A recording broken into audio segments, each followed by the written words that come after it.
오늘은 조세 정책 하시는 거예요?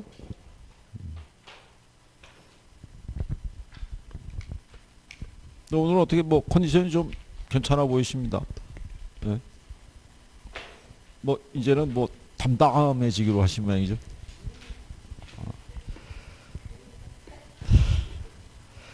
자, 페이지는 100페이지 가시면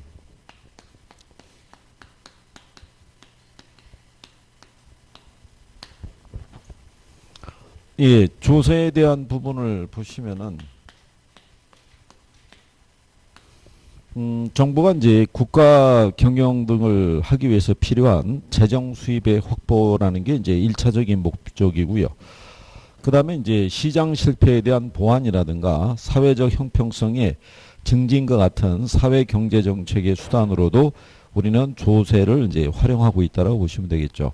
그래서 정부가 이 조세를 걷어가지고 이 국가 경영에 필요한 재원으로 쓰기도 하지만 이번에 왜 재난지원금 지원하듯이 어떤 사회적인 형평성이나 뭐 이런 거를 추구하기 위해서도 그 활용을 하고 있다라고 보시면 되겠죠.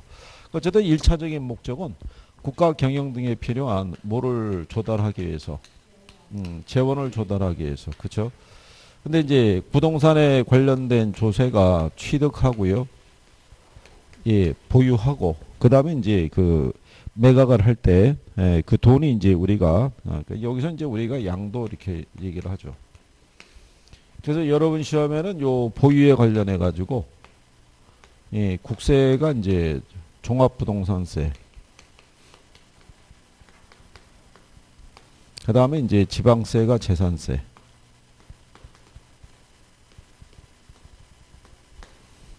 그래서 근래 시험에 인용이 된 게 이제 여기서 나온 거죠. 작년에는 이제 요거 두 가지 물어봤고요.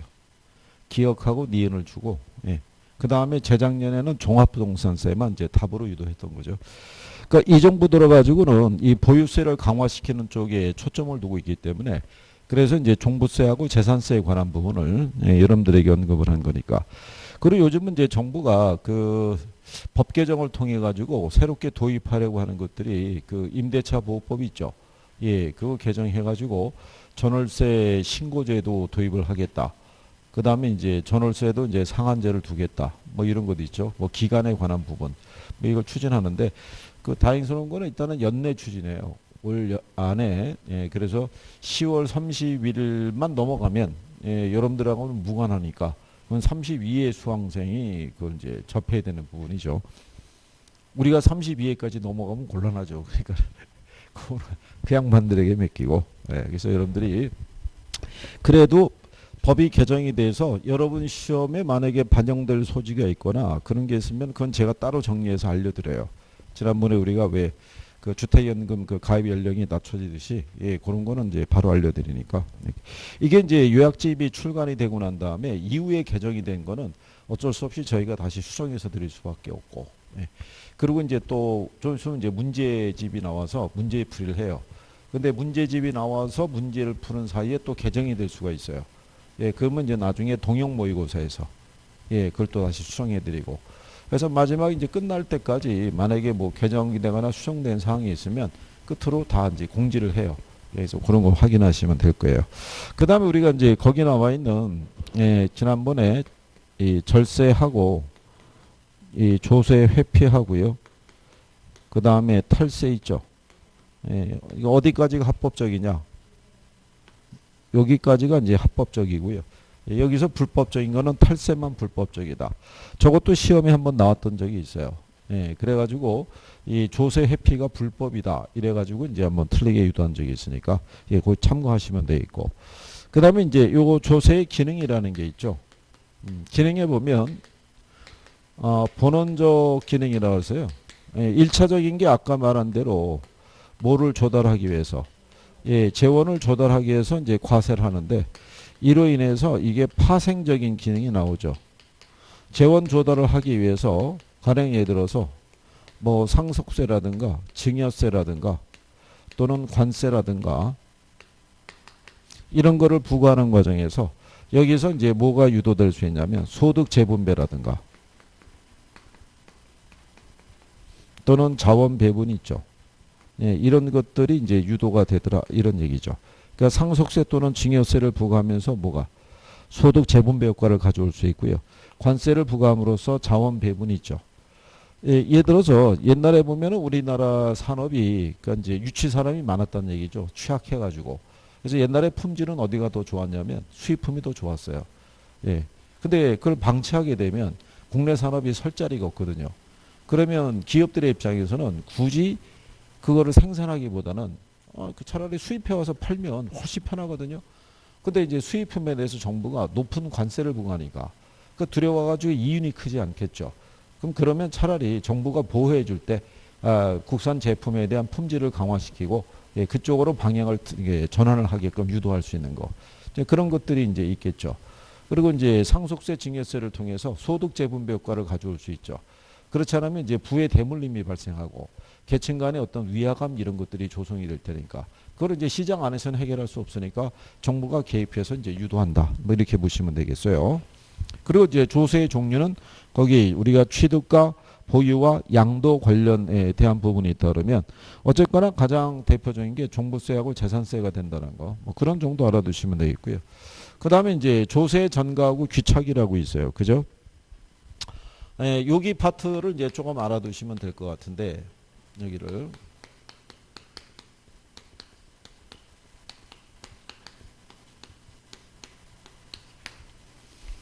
자, 우리가 이제 조세 전가하고 이제 귀착의 문제를 보시게 되면 정부가 조세를 부과했다고 그래가지고 그죠? 납세무자가 그 세금을 다 부담하는 건 아니죠. 예, 납세자하고 담세자가 틀리는 그런 경우가 발생할 수 있다는 얘기죠. 그리고 우리가 이제 실질적으로 누가 부담하느냐에 대한 부분이 세금의 귀착 관계다 이제 이런 얘기죠. 그래서 이제 그 관계를 이제 여러분들이 우리가 이제 배워가시면 되는데 나중에 이제 여러분들이 그 알아두실 거는 만약에 정부가 조세를 어떻게 해야 되냐면 부과하죠.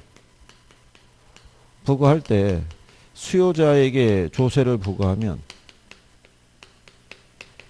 수요자 부담이 커지고요. 이거를 공급자에게 부과하면은 공급자 부담이 커진다. 맞아요, 틀려요. 조세를 정부가 부과하잖아요. 예, 수요자에게 조세를 부과하면 수요자 부담이 커지고 공급자에게 조세를 부과하면 공급자 부담이 커진다. 맞다, 틀리다. 이거. 얘가 지금 한 3번 정도 이렇게 올라온 거거든요. 3번. 이게 틀리겠죠. 예, 이렇게 나오면 틀리는 거예요. 이 조세 전가와 귀착의 문제는요. 이게 수요자에게 부과했다고 수요자의 부담이 커지고 공급자에게 부과했다 해서 공급자 부담이 커지는 게 아니라 수요와 공급 곡선의 탄력성에 따라 틀려져요.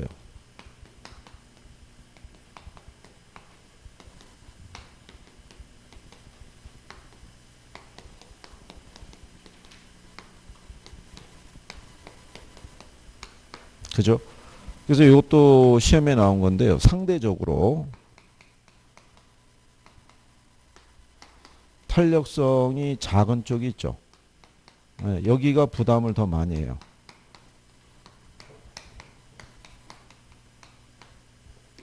요렇게까지는 시험 지문에 쓴 거예요. 그죠? 그래서 이제 요 관계를 우리가 조금 있다가 이제 알아보시면 되겠고, 거기 보면은 이제 조세 부과에 따른 경제적 효과에 대한 부분이 있죠. 예.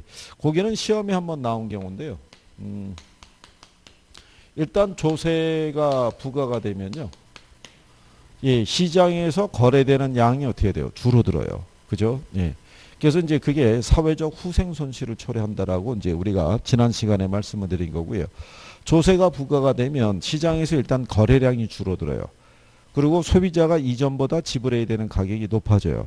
그래서 소비자 인하가 줄어들고, 그죠? 생산자 입장에서는 이전보다 수입이 어떻게 돼요? 줄어드는 문제가 발생하죠. 뭐 그런 정도까지. 자, 원래 이게 시장 균형 가격이 1,000원이고요. 이렇게 돼 있었을 때. 이 가격 하에서는 수요자나 공급자나 다 이익을 얻고 있다고 생각하는 과정이죠. 여기서 만약에 정부가 공급자에게 100원의 세금을 부과하게 되면 공급자는 이 세금을 수요자에게 전가하고 싶겠죠. 예, 그러기 위해서는 이게 가격에 반영이 돼야 돼요. 가격에 반영을 하기 위해서 공급자는 시장에 공급되는 양을 줄이죠. 그래서 거래량이 어떻게 돼요? 줄어든다는 거죠. 이게 줄어들면서 가격이 어떻게 돼요? 상승하죠. 그러면 소비자는 이전보다 지불하는 가격이 어떻게 돼요? 높아지죠. 그로 인해서 소비자 잉여가 줄어들어요. 그죠? 그리고 공급자는 원래 1,000원이 받고 팔았잖아요. 그죠? 근데 세금이 부과된 다음에는 1,050원을 받고 팔아서 100원 세금 내야 돼요. 그러면 공급자 수입이 950원이 돼요. 그러니까 여기 있는 요 950원이라는 거는 가격이 하락한 게 아니라 공급자 수입을 나타내는 거죠. 그래서 소비자는 이전보다 지불하는 가격이 높아지고 공급자는 이전보다 수입이 어떻게 돼요? 줄어드는 문제가 이렇게 발생하더란 얘기죠. 그렇죠? 그로 인해서 뭐가 발생하냐면요. 정부가 과세함으로써 원래는 요게 자유롭게 거래되고 있었잖아요. 근데 정부가 과세하면서 시장에서 거래되는 양이 어떻게 돼요? 줄어들었죠. 그로 인해서 경제적 순손실이 발생한다고 얘기하는 거예요. 근데 이 경제적 순손실이라는 거는 공급이 탄력적일 때, 비탄력적일 때, 어떨 때 커진다. 네? 이 탄력적일 때 커지는 거예요. 예. 그래서 여러분들이 거기 102페이지에 가시게 되면 위에서 네 번째 줄을 보면 양가로 3번에 수요 곡선이 변하지 않을 때 세금 부과에 의한 경제적 순손실은 공급이 탄력적일수록 커진다라고 해놨죠. 예, 요게 여러분 시험에 나온 거예요. 예, 이제 경제편에서. 네, 이게 탄력적일 때 커지는 거지. 그죠? 예, 비탄력적일 때는 작다. 이렇게 여러분들이 보시면 되겠고요. 그래서 요게 시험상에서 여기가 2번 나왔던 거예요. 2번 나오고 이제 그 이후로는 안 나오고 있는데 언제든지 또 활용을 할 수 있으니까 예, 용어 정도만 이제 구별할 수 있으시면 될 거예요. 그죠? 예.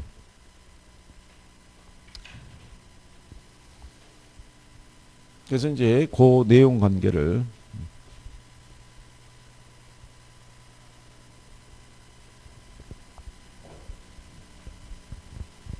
이게 저기 일부 교과서에 보면은 이 부분에 대한 해설이나 그런 게 좀 그렇던데 이게 이제 이렇게 보시면 돼요. 수요 곡선이 변하지 않을 때 얘기하잖아요.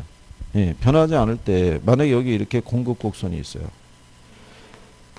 그럼 얘가 지금 길기가 급하죠. 예, 그러면 그로 해서 나오는 경제적 순손실이에요. 자, 수요 곡선이 변하지 않을 때 얘가 탄력적이라고 생각해 보세요. 그러면서 나타나는 경제적 순손실. 얘가 더 크다고요. 탄력적일 때가. 비탄력적일 때가 적고. 그 얘기예요. 그래서 그런 정도 이제 구별하시고요. 그 다음에 102페이지 거기 탄력성과 조세 귀착이라고 해놨죠. 예.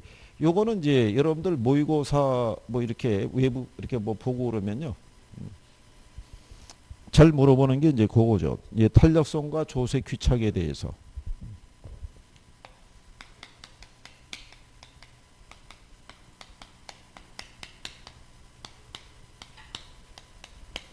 기본적으로 조세가 부과가 되면요. 쌍방귀착이에요. 예, 한쪽이 다 부담하지는 않고 쌍방귀착인데 누가 더 많이 부담하느냐 여부가 조금 아까 말씀드린 대로 수요와 공급 곡선의 상대적 탄력성이 크게 있죠. 예, 여기에 의해서 결정이 될 때. 자, 지난번에 말씀드린 것처럼 수요라든가 또는 공급이 탄력적일수록 조세 부담이 작고요. 수요 또는 얘네가 비탄력적일수록 조세 부담이 크다란 얘기죠. 그래서 우리가 탄소 비대라고 해줬어요.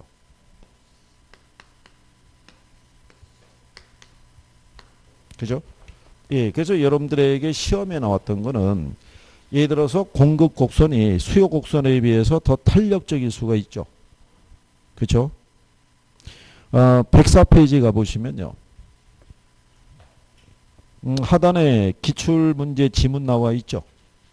예, 거기 보시면은 자 4번 지문이 있죠. 수요 곡선이 공급 곡선에 비해서 더 탄력적이면 이렇게 해놨잖아요. 그럼 누가 더 탄력적이에요? 수요가 탄력적이니까 수요자에 비해서 공급자의 부담이 더 커지죠. 탄력적인 애가 적게 부담하고 비탄력적인 애가 더 많이 부담하는 경우죠. 그죠? 그럼 그 밑에 공급 곡선이 수요 곡선에 비해서 더 탄력적이면 공급자에 비해서 수요자의 부담이 더 커진다는 얘기죠. 그러니까 요렇게 이렇게 해서 문맥상으로 이렇게 주는 데가 있고요. 아니면은 뭐 이렇게 얘기할 수 있죠. 공급이 탄력적이고 수요가 비탄력적인 시장에서 조세가 부과가 되면 누가 더 많이 부담하겠어요? 여기 얘가 비탄력적이잖아요. 그러니까 얘가 더 많이 부담하는 거죠. 탄력적인 애가 부담이 적어지는 거죠. 뭐 이렇게 문장을 쓰거나 이렇게 문장을 쓰거나 뭐 이런 경우야. 그러니까 뭐 그런 정도는 여러분들이 구별할 수 있을 거라고 이제 생각하는 거죠. 근데 요거는 자, 이 쌍방귀착에서 누가 조금 더 많이 부담하는 여부고요. 한쪽에서 모두 부담하는 경우도 있어요, 없어요? 있죠. 그게 이제 우리가 일방귀착이라고 그랬죠. 근데 일방귀착의 논리가 들어가면 완전이라는 표현이 들어가요.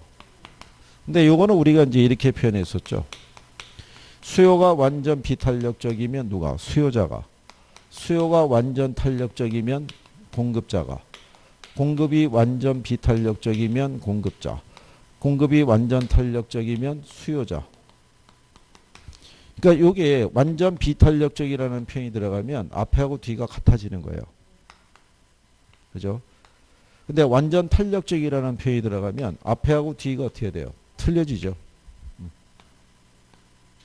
예전에 이게 시험에 한번 나온 적이 있었고요. 그 다음에 이제 주로 이걸 많이 써요. 밑에 거.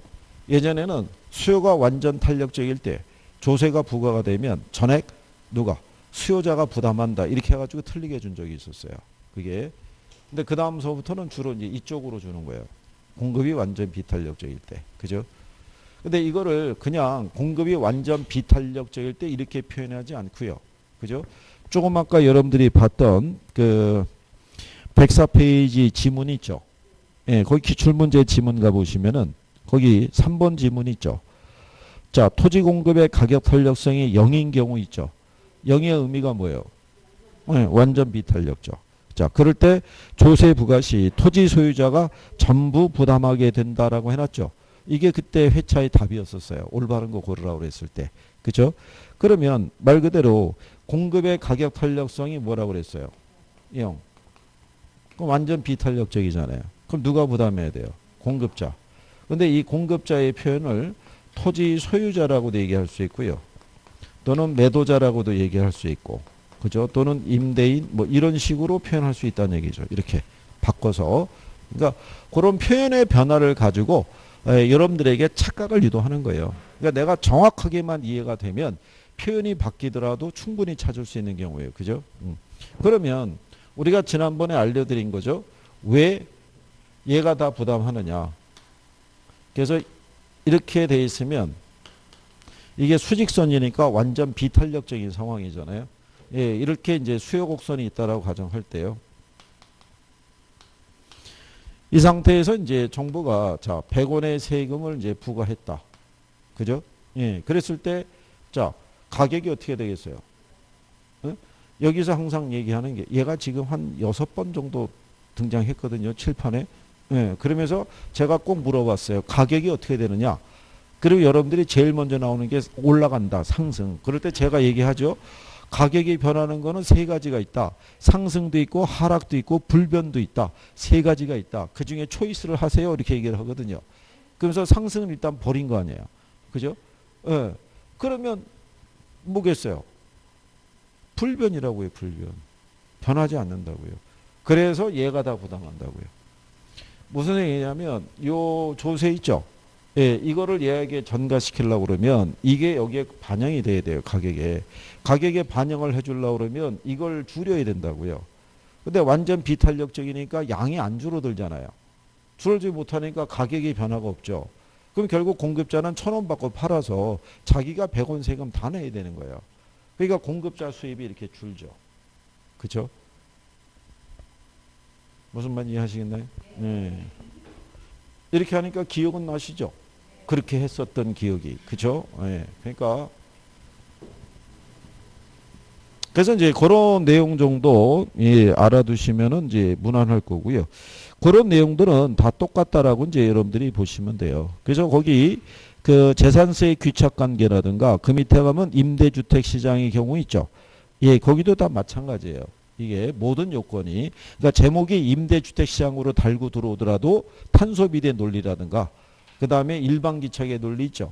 그런 다 동일하게 적용이 된다라고 예, 여러분들이 보시면 되겠죠. 그리고 이제 그 밑에 가면 6번에 주택시장의 영향이라고 있죠. 거기 볼 때 우리가 일반적으로 신규 주택이 있고요. 재고 주택이 있잖아요. 예, 그러면 어느 게 더 공급이 비탄력적이냐면 신규 주택이 더 비탄력적이에요. 생산 공급이니까. 그렇죠? 예. 근데 이제 여기서 보게 되면은요, 그 고소득층은 신규 주택을 소비하고 저소득층은 중고 주택을 소비한다고 가정해 있을 때 이 신규 주택이 공급에 있어서 생산 기한을 필요로 하니까 기존 중고 주택에서 공급이 비탄력적이라 할 수 있죠. 그런데 정부가 고가주택이든 저가주택이든 관계없이 일률적으로 세금을 부과하게 되면 역진세적인 효과가 나타날 수 있다 이거죠. 왜냐하면 이제 주로 신규 주택을 소비하는 사람들이 고소득층인데 그 사람들의 공급에 대한 건 비탄력적이기 때문에 오히려 뭐 이런 결과가 나올 수 있다 이런 얘기죠.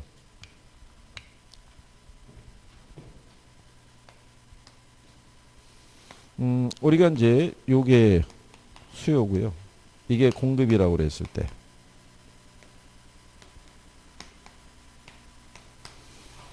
이게 이제 우리가 기울기를 일반적인 기울기를 놓고 보게 되면 얘가 탄력이고 상대적으로 급하니까 비탄력적일 때 그죠? 그러니까 비탄력적인 애가 무슨 주택이라는 거야? 신축이라는 얘기죠. 이럴 때 과세를 정부가 얘한테 하게 되면 일률적으로 신축이나 고가나 그러면 얘네는 이 세금이 부과된 것만큼 시장이 거래되는 양이 어떻게 돼요?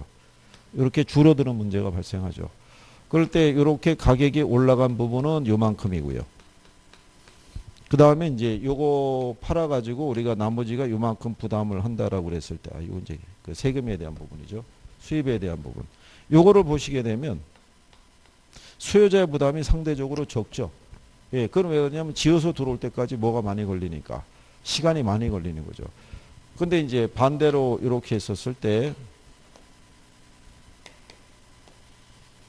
이런 식으로 돼 있다고 가정하는 거죠.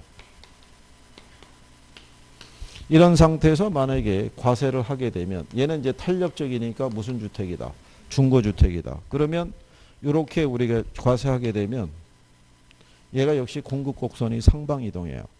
그러면 거래량이 줄어들면서 가격이 올라가겠죠. 예, 이렇게 그죠? 그러면 여기는 이게 신축주택이고 이걸 소비하는 사람들이 고소득자, 이거를 소비하는 사람들이 저소득층이에요. 근데 고가나 저가주택이나 일률적으로 과세하게 되면 고가주택을 주로 소비하는 소비자들은 세금의 부담을 적게 안게 되는데 저가주택을 주로 소비하는 사람들은 조세 부담이 어떻게 돼요? 상대적으로 커지죠. 이건 이제 공급자의 가격이니까. 그래서 그림에 대한 기울기를 놓고 보게 되면 누가 더 세금의 부담이 크다. 저가주택을 소비하는 사람이 세금의 부담이 더 커지는 거예요. 그래서 역진세적인 효과가 나타난다고 그래요. 그래서 이럴 때는 이 문제를 해소하기 위해서는 차등과세를 하거나 아니면 저소득층은 면세를 해주거나 또 하나의 방법이 뭐냐면 공공임대주택의 공급을 늘려주는 거예요. 그러면 그 사람들은 그걸로 이주할 수 있으니까.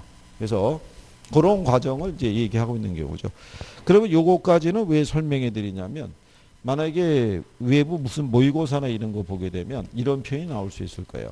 그래서 주택의 어떤 가치에 관계없이 고가나 저가주택에 관계없이 일률적으로 조세를 부과하게 되면 누진세가 아니라 역진세적인 효과가 나타나더라. 오히려 소득이 낮은 계층이 더 많은 세금을 부담하더라. 뭐 이렇게 여러분들이 인식하시면 되겠고요. 그 다음에 이제 뒷페이지에 가면 양도소득세의 동결 효과라고 있죠. 네. 네, 요거는 이제 부동산 보유자라 하여금 양도세는 거래를 뒤로 미루게 하는 동결 효과를 갖고 있다는 얘기죠. 양도소득세의 부과로 소유자들이 부동산을 매각하지 않고 보유하는 쪽으로 행동을 하게 되면 오히려 가격이 어떻게 돼요? 예, 상승하는 부작용을 초래하더라 이런 얘기죠. 그래서 이런 식으로 나온 적이 있어요. 앞으로 시장에서 부동산 가격이 상승할 것이라는 기대치가 있을 때 양도세가 부과를 하게 되면은 거꾸로 어떻게 해야 돼요? 부동산 가격이 상승하는 부작용이 나오는데 가격이 하락한다 그래서 틀리게 주는 경우도 있어요. 양도세의 동결 효과는 결국은 이 부동산을 소유하고 있는 사람들이 지금 내다 팔면 양도세 부담이 크잖아요. 그러니까 지금 안 판다고요. 거래를 뒤로 밀어버리거든요. 그러게 되면은 시장에서는 거래하고 싶은데 나오는 물건이 없잖아요. 그럼 결국은 어떻게 해야 돼요? 거래 가격이 올라간다는 얘기는 세금까지도 거래 가격에 반영을 해서 거래가 이루어진다고요. 그래서 오히려 가격이 상승하는 문제가 유발이 되더라 이런 얘기죠. 그리고 이제 그 밑에 가면 토지 단일세의 논리 있죠. 예, 여기서의 포인트는 뭐냐면요. 아까 얘기한 것처럼 공급이 완전 비탄력적인 토지의 조세를 부과하죠. 예, 그러면 거래량이 안 줄어들죠. 그러니까 자원 배분의 왜곡이 초래되지 않아요. 그냥 요 상태가 그냥 거래될 거 아니에요. 그죠? 그리고 가격이 오르지 않죠. 불변이죠. 그러니까 조세 전가도 발생하지 않는 가장 효율적인 세금이 토지세라고 보는 거예요.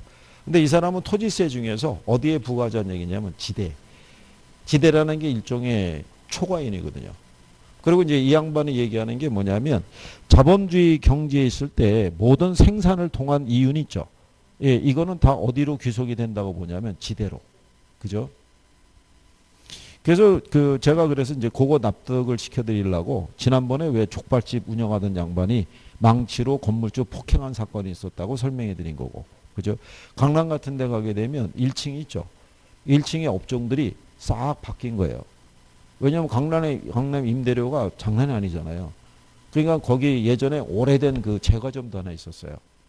강남역 그 주변에 오래된 제과인데 그걸 철수했잖아요. 왜냐하면 빵을 팔아가지고 그 높은 임대료를 감당하기에는 업종이 맞질 않았던 거예요. 그러니까 이제 거기에 들어가는 애들이 커피 브랜드점이 있죠.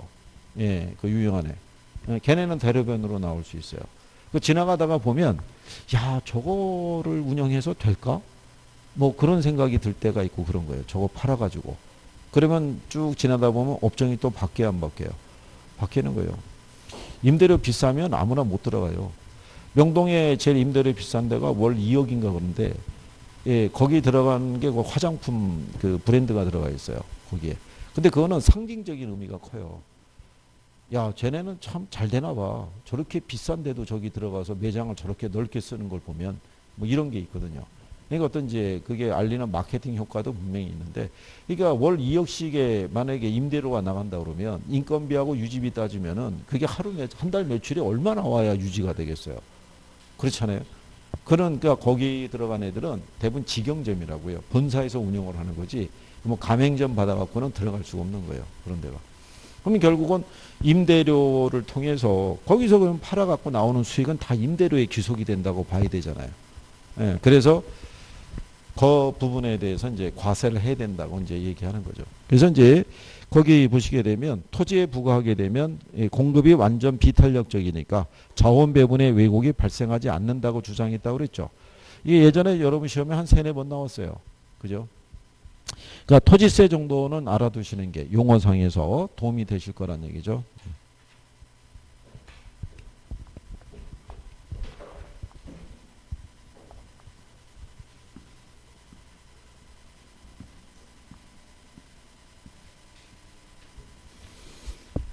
자, 그 다음에 이제 여러분들이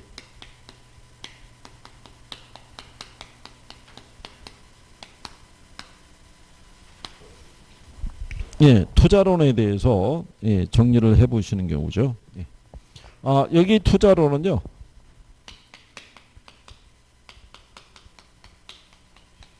제일 먼저 1장에서 배우시는 게 부동산 투자 이론이죠. 투자 이론에서 우리가 정리를 해야 될 게 뭐 있다 그랬어요. 투자 이론에서. 여기서 뭐 우리가 하면 돼요.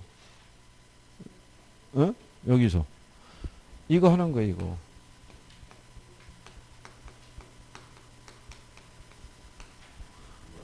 위험과 수익에 대한 것 있죠. 예. 여러분들이 저기 기출문제집 보시게 되면 투자란 들어와서 포트폴리오 이론 나온 데까지 있죠. 그 출제된 애들 중에서 제목이 이게 제일 많은 거예요. 위험과 수익이. 예? 예. 그러니까 주로 이걸 물어본다는 거예요. 그러니까 거기에 관한 우리가 기본적인 이해가 돼 있으면 어느 거를 정리하면 되겠구나 이런 게 나오는 거예요. 그러니까 여러분들이 투자라는 게 거기 그 개념을 보시게 되면 장래 현금 수입과 현재 현금 지출 있죠. 이거를 교환하는 거를 우리가 투자라고 그러잖아요. 이렇게. 근데 지출은 현재에 이루어지고요. 그죠? 수입은 미래에 발생하잖아요. 근데 미래라는 거는 우리가 100% 장담할 수는 없죠. 그렇잖아요. 그렇다고 해서 내가 투자해서 미래 어느 정도 수익이 나올지를 전혀 모르는 상태에서는 투자할 수는 없어요. 그래서 여러분들에게 최소한의 정보는 줘요.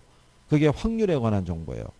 미래 경제 상황이 호황일 수도 있고 불황일 수도 있고 정상일 수도 있다는 그 확률 값이 주어지면 우리는 그거를 토대로 이걸 추정해요. 예상 기대 수익률 있죠. 이거를 추정을 해요.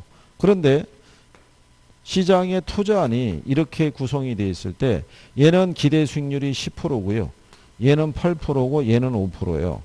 그러면 투자안이 한 3개가 있는데 그중에 A라는 투자안이 기대 수익률이 제일 크잖아요. 그러면 얘를 선택해서 투자하거나 그러진 않아요. 얘가 제일 높더라도 반드시 투자자는 얘하고 비교하는 거예요. 요거 수익률하고. 그죠? 그래서 얘가 얘보다 커야지 내가 위험을 감수하고 투자할 수 있다는 거예요.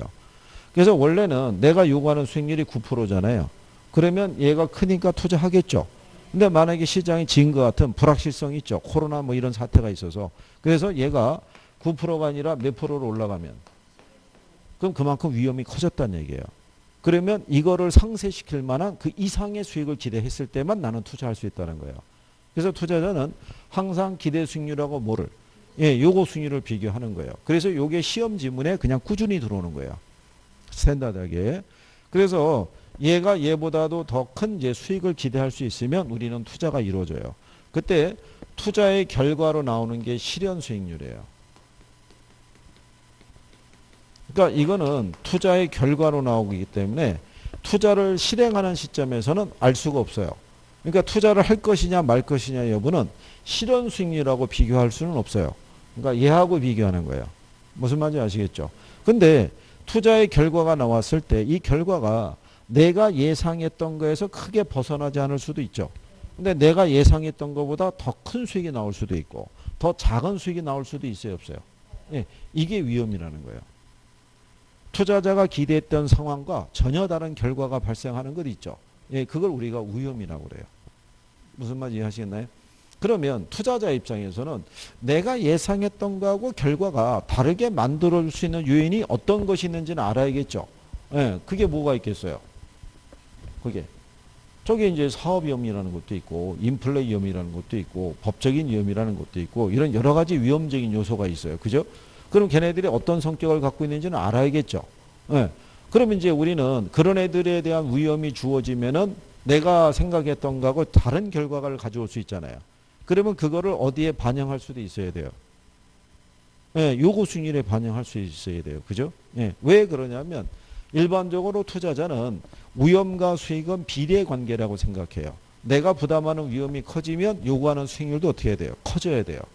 그랬을 때 내가 이게 커지면 위험을 감수하고 투자 들어갈 때 거기서 기대하는 수익률은 이거 이상의 수익을 기대할 수 있을 때 나는 들어갈 수 있는 거예요. 그리고 내가 이제 투자를 들어갈 때 내가 감수해야 되는 위험 중에 보게 되면요. 내가 조금만 노력하면 내가 부담하는 위험을 줄일 수도 있는 거예요. 그렇죠? 가장 기본적인 게 뭐겠어요? 포트폴리오 구성하는 거예요. 분산 투자. 그러면 포트폴리오 이론이 뭔지는 알아야 되잖아요. 그렇죠? 그러니까 그런 내용 등에 대해서 여러분들이 배우시는 거예요. 여기서. 그래서 이제 용어에 대한 것만 잘 이해하시면 무난하게. 그리고 거기 보면 부동산 투자의 특징이라고 해놨죠.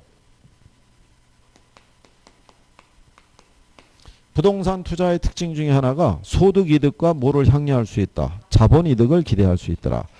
그래서 일반적인 이 종합 수익률은요. 소득 이득률하고 뭐를 합하냐면 자본 이득률을 합하게 돼 있어요. 거기 박스에 보시면은 주택 투자의 기간별 현금 흐름을 기초로 소득 이득률과 자본 이득률을 산정한다고 그러죠. 일기를 보면은 기초의 주택 구입 가격이 1억 원이에요. 그죠? 예. 근데 1억 원을 투자해가지고 기말에 순영업소득이 1,000만 원이란 얘기죠. 예. 그러면은 소득 이득률이 10%겠죠. 근데 기말에 이 물건의 평가 가격이 5천만 원으로 평가가 됐어요. 그러면 주택 가치가 하락했다는 얘기죠. 예. 그러면은 가치가 50%가 어떻게 돼요? 줄었을 거 아니에요. 그러면 일기의 종합수익률이 있죠. 예. 소득 이득률은 10%가 발생했는데 자본이득률은 마이너스 40%잖아요. 그러면 일기의 종합수익률은 얼마가 되겠어요? 일기의 중에 50%죠. 예. 마이너스 50%. 그죠? 그럼 얘는 마이너스 얼마? 예, 40%죠. 일기가. 근데 2기를 가보게 되면 5천을 투자했죠. 근데 기말의 순영업소득이 1,000만 원이죠. 5천 투자해서 1,000만 원이면 예, 20%예요. 소득이득률이. 근데 기말의 평가 가격이 1억 원이란 얘기죠. 5천 투자해서 얼마? 1억이니까 배로 이제 올라간 거죠. 그러면 그 수익률이 몇 프로? 100%죠. 그러면 2기는 120%가 나오죠.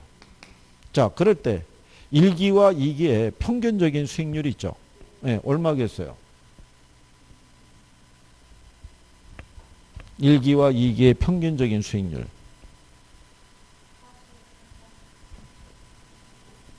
여기 보시면은 40이고 120이잖아요. 그러면은 120에서 40 빼면 남는 게 80이죠. 1기하고 2기니까 나누기 2를 해서 예. 그래서 40%. 예. 2기까지 해서 예. 이렇게 해서 이제 요게 예전에 여러분 시험에 나왔던 거예요. 요게 15회 때 이렇게 해가지고 이제 문제로 해서 그러니까 이렇게 해서 그래서 여러분들이 가만히 보시면은 지렛대효과 계산할 때 있죠. 예. 그때 가면 두 가지를 다 계산하죠. 종합수익률이라는 게 그죠? 예. 그래서 우리가 이제 뭐 따져보냐면 보유기간 중에 순영업소득이 있죠. 그리고 가격 상승률이라는 게 주어지게 되면 그것도 반영해 줘야 되잖아요. 그래야지만 이제 종합수익을 계산할 수 있다. 이런 얘기예요. 그 다음에 이제 부동산 투자의 특징 중에 하나가 뭐를 기대할 수 있다. 지렛대 효과를 기대할 수 있다는 얘기죠. 이번에 여러분들이 그 10억짜리 부동산이 있잖아요. 예, 부동산이면은 1억 5천이면 살 수 있다는 거죠. 10억짜리 부동산의 전세가 8억 5천 정도 한대요. 그럼 1억 5천만 갖고 있으면은 살 수 있죠. 그 다음에 10억짜리 부동산 가격이 11억, 12억, 13억 되면 그 차익을 기대할 수 있다는 얘기죠. 그게 가능한 게 부동산이라는 거예요. 근데 여러분들이 만약에 뭐 받아갖고요. 융자 받아갖고 적금 넣었어요. 이익이겠어요? 손해겠어요? 당연히 손해죠, 저거는. 그래서 금융자산에서는 지렛대 효과를 기대하기가 어렵다는 얘기죠. 예, 그게 이제 부동산 투자의 특징이에요. 그죠? 그 다음에 이제 그 107페이지 상단에 가면 소유 혹은 임차를 할 것인가 하는 점유 형태에 대한 의사결정이 있죠. 이거는 그냥 참고로 시험에서 뭐 거기를 풀어주기는 어려울 거예요. 자, 만약에 A라는 기업이 있어요. 이 기업이 성장을 해가지고 본사 4억 있죠. 예, 이게 이제 필요한 거예요. 근데 본사 4억을 한 10층짜리를 매입을 하려고 그랬더니 이게 한 100억 정도 이렇게 들어간대요. 그러면 100억을 주고 이 본사 4억을 매입을 하게 되면 일단 대외적인 실인도는 좀 높아질 수 있을 거예요.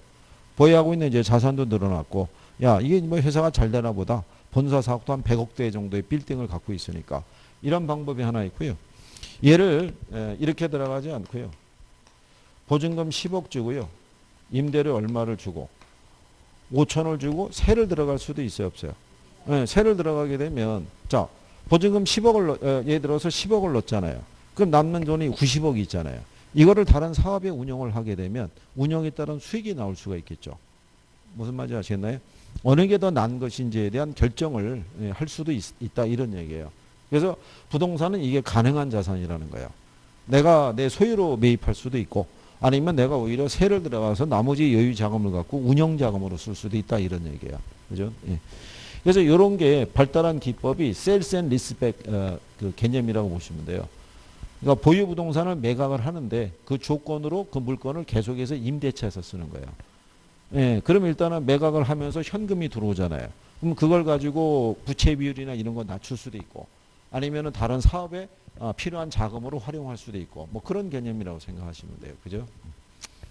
자, 그래서 이제 그런 내용이고요. 예, 그 다음에 그 이자라든가 감가상각에 대한 절세 혜택이 있죠. 예, 이런 걸 또 기대할 수 있다는 거. 장기 보유에 따른. 예. 그래서 이제 그게 특징이고요. 실상 그래서 제가 볼 때는 요거 특징이 있잖아요. 예, 이거 빼버리고 요게 개념이 나고 난 다음에 그 옆에 가면 부동산 투자의 위험과 수익이라고 있죠. 예, 그렇게 연결되면 맞는 거예요.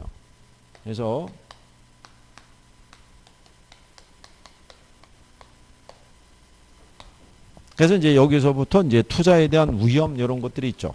예, 이런 거를 이제 해보시는 거예요. 그래서 이제 잠깐 쉬었다가 이어서 해보시죠.